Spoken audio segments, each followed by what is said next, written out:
Hey, what's going on, guys? I'm gonna turn this down a little bit. Andrew here again, back at you with another video, and it is day 18 of the 31 days of horror. 31 days of Halloween, or you could say horror, I guess, same thing.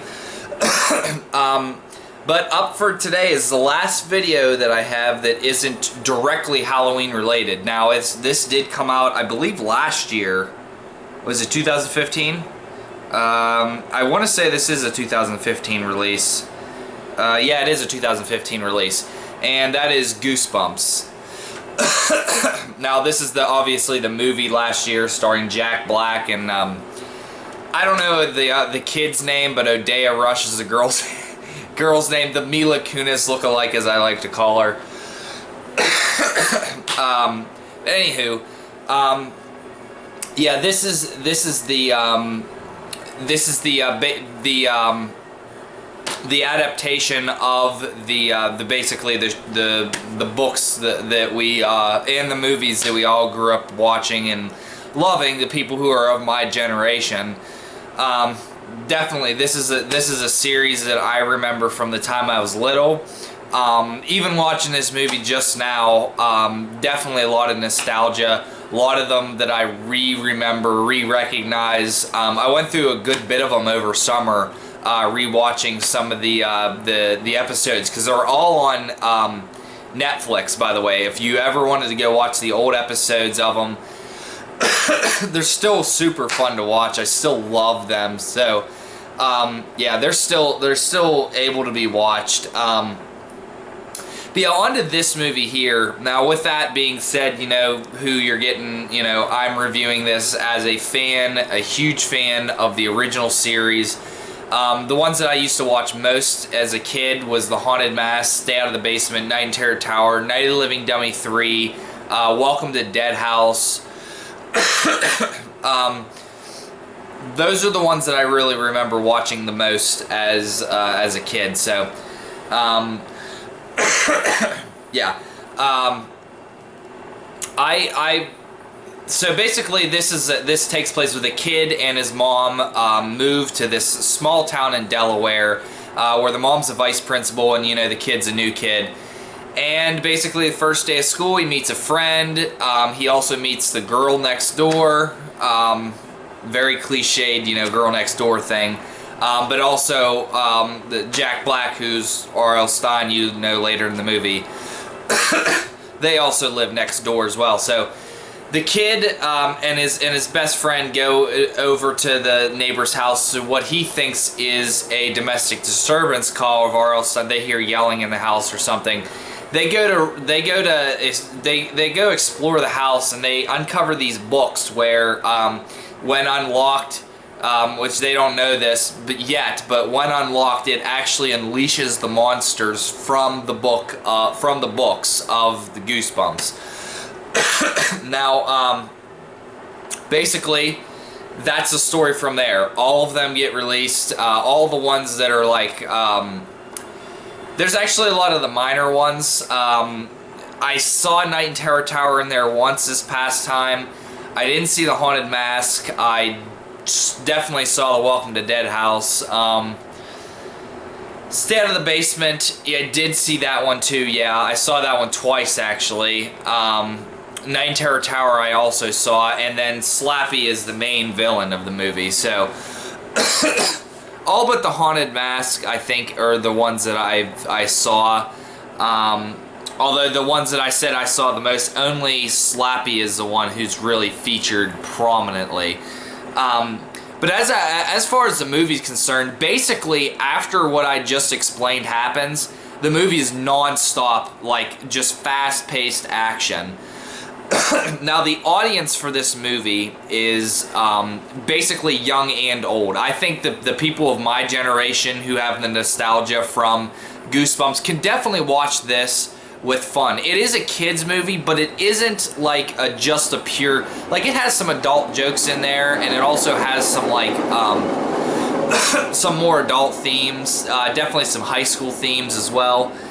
So it's geared towards, I think little kids could watch it, so definitely if you got, you know, like a 9 or 10-year-old kid. I know that Reject Films, who one of my, you know, fellow reviewers on YouTube, definitely, as a younger son, definitely could watch this movie too.